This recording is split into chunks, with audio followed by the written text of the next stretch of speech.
Bueno, soy Mauro Zeta y voy a empezar este video con 3 spoilers. El primero es que voy a hablar cómo volver las crisis una oportunidad, o en otras palabras, cómo tener una estrategia para entornos VUCA. El segundo es que voy a hablar de Colombia. Sí, de Colombia. En este caso como un muy buen ejemplo de lo que puede ser el entendimiento de una crisis. Y el tercero es que en la estrategia del caracol al final tumban la casa. Ahí tienen su hijueputa casa pintada. Así que empecemos. Entonces, ¿cómo volvemos una crisis una oportunidad? O en otras palabras, una estrategia en entorno VUCA. De VUCA ya hablé hace un par de años en un video, pero el año pasado cuando empezó la pandemia, varias personas me hicieron la referencia de que habíamos entrado al entorno VUCA. En realidad siempre lo habíamos estado, pero sí se enfatizó. Pero ahora con esto definitivamente es mucho más lo que se siente que estamos en un entorno VUCA. Les dejo el video por acá arriba por si no lo han visto. En realidad son unos pocos pasos los que toca recorrer, pero son pasos que hay que recorrer muy bien, que hay que hacerlo con bastante cuidado, pero que también hay que hacerlo muy rápido, porque una de las características de las crisis justamente es que pasan muy rápido y hay que aprovecharlas de forma oportuna. En esta oportunidad te propongo los 5 pasos que podrías recorrer para hacerlo. El primer paso es entender la situación que está pasando, un entendimiento que deberá ser objetivo y focalizado hacia lo que nos interesa, donde no nos concentremos demasiado en las manifestaciones o en las cosas que están sucediendo, sino en las causas que hay detrás de ellas y en las consecuencias que se podrán tener, ya que basado en estas dos cosas es que podremos tomar decisiones. Algo muy importante en este análisis es entender si te estás enfrentando a una crisis coyuntural o estructural. Si es una crisis coyuntural, posiblemente tendrás que enfocarte a decisiones a corto plazo mientras sucede la coyuntura. Pero si es una crisis estructural, sí tendrás que pensar qué decisiones a largo plazo para tu negocio tendrías que tomar en función a todo lo que está pasando. Segundo paso, revisa la estrategia y los supuestos con los que estás llevando tu negocio. Y aquí será muy importante si hemos definido un propósito para nuestro negocio, porque si realmente entendemos mucho más allá de quién queremos ser y qué tanto queremos crecer, y realmente entendemos para qué estamos en el mundo, para qué le sirve el mundo que está aquí, qué pasaría en el mundo si nosotros no estuviéramos, tendríamos que agarrarnos de este propósito y empezar a entender este propósito, qué papel juega dentro de la crisis que estamos analizando. Es muy probable que no nos toque cambiar el propósito. Lo que sí tendremos que entender es el rol de este propósito dentro de la situación actual. Y así deberás revisar el resto de los elementos de tu estrategia o de las definiciones de tu negocio como los hayas hecho. Que si las definiciones de alto nivel no cambian, lo más probable es que los siguientes niveles, el cómo ejecutar la estrategia, sí tendrá que cambiar. El tercer paso, por supuesto, es revisa las cifras, revisa tus finanzas. ¿Qué le está sucediendo a tu organización en función de la crisis? ¿Se te está afectando? ¿Está pasando indemne? ¿Está mejorando? ¿Está empeorando? Y esto lo tendrás que tener en cuenta dentro de los planes de acción. El cuarto paso es, entendiendo ya la situación, sabiendo cómo deberás reorientar tu estrategia y entendiendo tus cifras, empieza a tomar decisiones. ¿Qué decisiones tendrás que tomar a corto plazo de acuerdo a la situación actual? Pero ¿qué decisiones tendrás que tomar a largo plazo en función hacia donde crees que vaya la cuestión? Y de nuevo, es muy importante, no solamente pensando en cómo crecerá tu organización, empieza a pensar desde tu propósito, qué es lo que debieras hoy estar haciendo y qué va a necesitar la sociedad de tu organización en un futuro. Y el quinto paso es, empieza a ejecutar. Tal vez en una crisis lo más importante es no quedarnos dándole vueltas demasiado a estos temas. Hay que tomar rápidamente unas decisiones, empezarlas a ejecutar y entender que esto es un ciclo, que rápidamente nos tocará seguir monitoreando qué está pasando, seguir revisando esto cómo nos impacta, seguir revisando esto que tanto le pega a nuestras cifras, revisar si las acciones que hemos definido son las correctas y seguir ejecutando para seguir revisando. Entre más álgida sea la crisis, más rápido tendrán que ser estos ciclos. Y este es el resumen de cómo podría hacerse. Pero quiero traerte un ejemplo al menos para el primer paso, que es el entendimiento de la crisis. Ahora sí hablemos de Colombia. ¿Cómo debiéramos enfrentar un entendimiento de una situación como por la que está pasando Colombia en este momento? Lo primero es, sepamos que deben haber muchos profesionales desde diferentes especialidades que estén analizando la situación o que hayan analizado situaciones similares que nos puedan servir de guía. Para este caso y para el entendimiento que voy a hacer, yo me estoy basando principalmente en Manuel Castel. Manuel Castel es un sociólogo académico, ministro en España, ha escrito muchos libros sobre este tema, ha analizado muchas situaciones parecidas a través del mundo. Puntualmente hay un video que describe exactamente lo que está pasando en Colombia, con la particularidad de que este video fue grabado en Chile, en una conversación que él tuvo en el 2019, mucho antes de que las cosas se pasaran acá. Y lo más interesante es que mientras lo daba, les dice a los chilenos, ojo, yo no vengo a hablar de Chile porque no he analizado la situación lo suficientemente bien, pero voy a explicarles esto que les está pasando a ustedes, cómo les ha pasado a otros antes de ustedes. Lo que nos recuerda que esta es una situación que no es única ni especial, ni que solo le está pasando a Colombia, sino que la humanidad, representada en sus diferentes naciones, la ha ido viviendo en diferentes momentos de la época. Y lo segundo muy importante es, no quiero quedarme con lo que yo crea o con las personas que yo conozco crean al respecto. Nos vamos a basar en hechos y datos para entender la situación. Hay mucha información en este caso. Vamos a usar información del DANE, estadísticas que sacó el Centro Nacional de Consultoría, muchas encuestas que hicieron diferentes universidades de diferentes partes del país. Y el punto de partida debiera ser, Colombia no está pasando por una crisis. Colombia está pasando por una multicrisis. Es la unión de varias crisis que confluyen al mismo tiempo. Deberíamos hablar al menos de una crisis social, de una crisis económica, de una crisis política. Pero lo más especial de todo es que todo esto está pasando en medio de una crisis sanitaria, en medio de una pandemia mundial. Entonces, ¿qué nos dice Castells al respecto? Él nos dice que todas estas situaciones pasan por 3 pasos.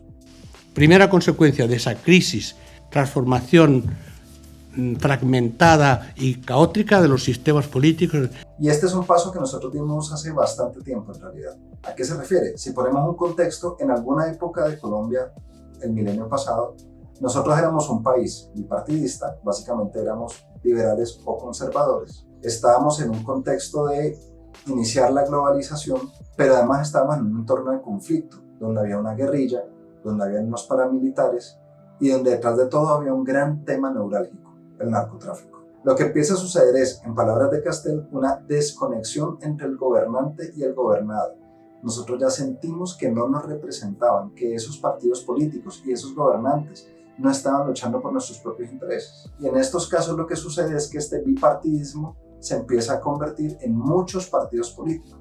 Y en Colombia sabemos que hoy, además del Partido Conservador y Liberal, tenemos al Centro Democrático, a Colombia Humana, al Partido Verde, al Partido de la U y en realidad varios más. Luego Castells nos dice... Segunda, emergencia de movimientos sociales, que ahí sí los llaman movimientos sociales porque emergieron nuevos valores de todo tipo. ¿Qué es un movimiento social? Son todas estas manifestaciones que se dan desde la sociedad, pero que detrás hay una articulación y hay un proyecto común.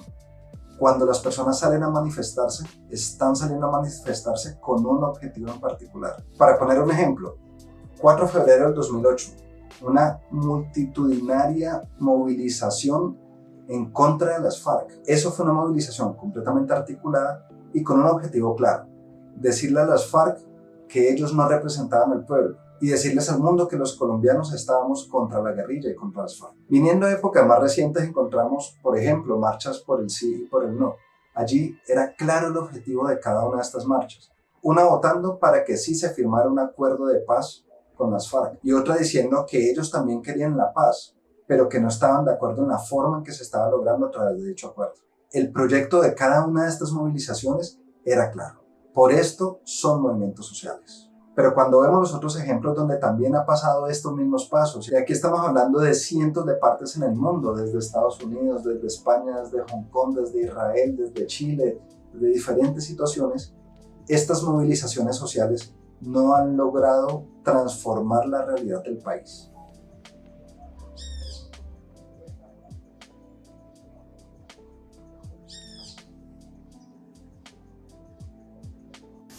Tercero, en estos momentos, otra fase, explosiones sociales.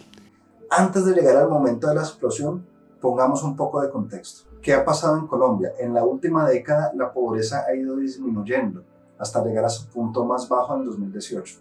Pero era un punto que, aún siendo el más bajo, era un punto muy malo para Colombia.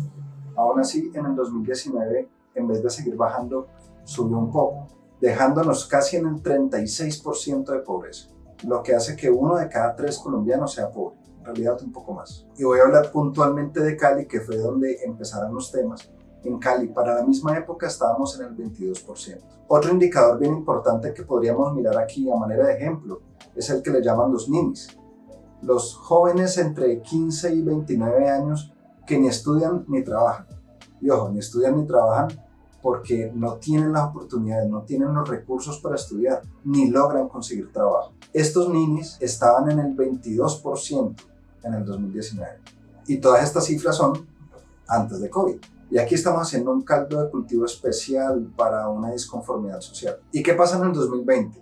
Entra una pandemia mundial que azota todo el planeta, pero en este caso golpea fuertemente cada uno de estos indicadores y de muchos otros que podríamos revisar. Al punto que la pobreza en Colombia pasa del 35,7 al 42,6. Estamos hablando de un 7% de diferencia. Pero cuando nos vamos a Cali, pasa del 22% que les había comentado al 36%. Más de 14% de diferencia. Más del doble nacional. Si viéramos estadísticas como la del Nini, que también mencioné ahora, ese pasamos del 22% al 27%. Y esto mismo podríamos verlo en otras tasas como las del desempleo, las de la desigualdad medidas en Gini y en varias otras. Como estábamos hablando de una multicrisis, aquí estamos viendo cómo lo socioeconómico se está golpeando fuertemente. Pero hay otro problema latente, y es que esa crisis política también empieza a surgir, donde de nuevo los ciudadanos sienten que no están representados por su gobierno, y en este caso puntual, que el gobierno no está haciendo lo suficiente para mitigar toda la situación que está pasando con el COVID. Si todo lo que había pasado hasta el 2019 ponía los leños de la hoguera, lo que pasó con COVID fue que le empezamos a echar gasolina y entramos en el 2020. ¿Cuál es la chispa que va a encender toda esta hoguera? La reforma tributaria. Una reforma indiscutiblemente necesaria y con un espíritu redistributivo muy interesante, pero con una característica catastrófica. Y es que a la clase media, que habían sido golpeados fuertemente por el COVID, que estaban pasando otra vez a la línea de pobreza, y que hoy son uno de los grupos que consideran que necesitan ayuda. A través de la reforma antes estaban diciendo que ellos tendrían que aportar para ayudarle a los que estaban peor que ellos. Y aunque desde lo filosófico podría tener sentido, desde la realidad no había una capacidad de hacer esto. Y sucede el tercer paso del que nos habla Castel, la explosión social. ¿Cuál es la diferencia entre una movilización social y una explosión social? Que la explosión social no tiene un proyecto común, no está articulado. Es simplemente una sensación de no puedo más con la situación y exploto. Eso fue lo que pasó. ¿Y por qué explotan? El año anterior, en el 2020, cuando llega la emergencia sanitaria, muchas personas y muchas empresas están en alguna situación de optimismo de esto nos va a golpear muy duro, vamos a tratar de aguantar el golpe, vamos a tratar de ayudarle a nuestros empleados, vamos a tratar de colaborar en la sociedad, donemos donde podemos donar, tratemos de no echar a nuestros colaboradores, pero todo esto requiere flujo de caja. Y el flujo de caja nos lo fuimos comiendo durante un año con una bajísima productividad. Y justo en esa situación llega una reforma tributaria que nos pide más y explotamos. Y en esa explosión se empieza a detener el aparato productivo y empieza una bola de nieve. Porque al detenerse el aparato productivo ya no hay optimismo, ya no hay una sensación de puedo seguir aguantando el golpe. Ya las microempresas y las pequeñas empresas no tienen flujo de caja para sostener a un empleado que no está trabajando. Ya las personas que están en sus casas cuidan mucho más su dinero y ya no están tan dispuestos a donarle a otras personas así tengan trabajo. Y se empieza a detener la economía. Pero miremoslo desde el otro punto. Hay una cantidad de jóvenes que no habían podido estudiar, que no han podido trabajar, que posiblemente han aguantado hambre durante muchos años y que por fin nos están escuchando. Y que cuando un grupo de personas de la sociedad les dice muchachos, llevo 15 días, 3 semanas, un mes sin poder mercar, un mes sin poder ir a trabajar, no les estás diciendo algo que los conmueva, porque ellos llevan años sin poder mercar y años sin poder trabajar. Y algo muy importante, lo que las estadísticas dicen es que los jóvenes lo que están pidiendo es empleo, disminución de la pobreza y educación. 3 respuestas súper claras. Y cuando les preguntan por cosas como la renta básica, si bien está casi al final de la fila. O sea que no es que estén pidiendo que les regalen cosas, están pidiendo oportunidades. En palabras de ellos, las 3 cosas que sienten que más le están faltando en este momento a Colombia es respeto, empatía y solidaridad. Y es muy curioso, porque cuando Castel hace sus análisis, dice que hay una palabra común en todas las explosiones sociales. Lo que sí hay en todas las movilizaciones y en todas las explosiones sociales también, de lo que yo observo en el mundo, en lenguas diferentes y sin comunicarse, todo el mundo tiene una palabra: dignidad. Lo que están pidiendo las personas en todo el planeta y lo que están pidiendo las personas en Colombia es dignidad. Pero lo que eran manifestaciones multitudinales se vuelven paros, se vuelven bloqueos, se vuelven peajes clandestinos. Y por supuesto es el momento en que el gobierno representado en la fuerza tiene que actuar. Pero si volvemos a los históricos de todos los demás casos en donde esto ha pasado, se ha demostrado que esta fuerza, a diferencia de las veces anteriores, no mengua la situación, no es capaz de disolverla. Lo que hace es que alborota mucho más el avispero y hace que la explosión sea con mucha más fuerza. Y en medio de toda esta explosión, en medio de este caos, en medio de una manifestación legítima por unos derechos y en medio de una fuerza institucional que tiene el deber de controlarlo, empiezan a suceder cosas en sus márgenes. Empieza a haber vandalismo a los márgenes de la manifestación, empieza a pararse el aparato productivo a través de los bloqueos, empiezan a haber robos, empiezan a atacar de forma letal a quienes están tratando de contenerlos. Pero por el otro lado, por el lado del gobierno y de las fuerzas institucionales, también en sus márgenes empiezan a haber excesos y usos excesivos de fuerza que deja situaciones imperdonables en el pueblo, muertes y heridos. En algunos casos de vándalos y de personas que están haciendo mal, pero en otros casos de manifestantes. Y esto hace que haya más rabia en el pueblo y esto hace que ellos tengan que actuar con mucha más fuerza y empieza a subirse mucho más la espuma. Y toda esta situación debemos recordar en este momento que está pasando en el torno de una emergencia sanitaria, está pasando en medio de una pandemia mundial, donde sigue habiendo picos de contagio, donde se sigue también muriendo la gente por el virus. Todo este análisis que acabo de hacer no es para buscar culpables, pero si notan, cuando estamos parados desde una organización, la idea no es decir cuál fue el bueno y cuál fue el malo, cuál fue el que actuó mal y cuál fue el que actuó bien, es entendamos la situación. Ojalá nos podamos apoyar en otros expertos, en este caso como hicimos con Castells. Ojalá nos podamos apoyar en estadísticas, en cifras, que nos permita hablar de hechos y datos y no de las interpretaciones o de la cantidad de desinformación que está llegando por las redes sociales. Acuérdense, estamos en una época de infoxicación y de eso nos tenemos que cuidar muy bien. Y con todo esto, entendiendo lo que está pasando, preguntémonos, ¿el propósito de una organización cómo está ayudando en esta situación?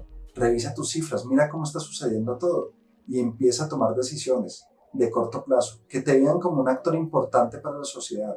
Y aquí es muy importante, la sociedad es muy agradecida cuando nos ve que realmente hacemos cosas porque nos importa. Tomamos acciones de corto plazo, tomamos acciones de largo plazo si es el caso y empecemos a ejecutarlas. Sin olvidar que estas estadísticas que les acabo de mostrar, más algunas más, van a seguir evolucionando. Tendremos que seguir revisando qué está pasando. En resumen, entiende lo que está pasando con hechos y con datos, entendiendo las causas y las consecuencias de la crisis a la que te enfrentas.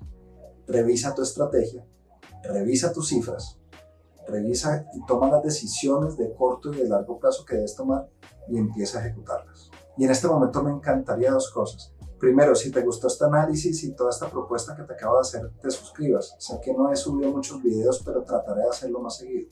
Y lo segundo y más importante, me encantaría leer en los comentarios si consideras que este análisis te sirvió de algo y especialmente que me contaras cuál es el propósito de tu negocio, cuál es tu propósito personal y cómo crees que este juega dentro de la situación actual. Muchas gracias por haber compartido conmigo este rato. Espero leerlos. Nos vemos.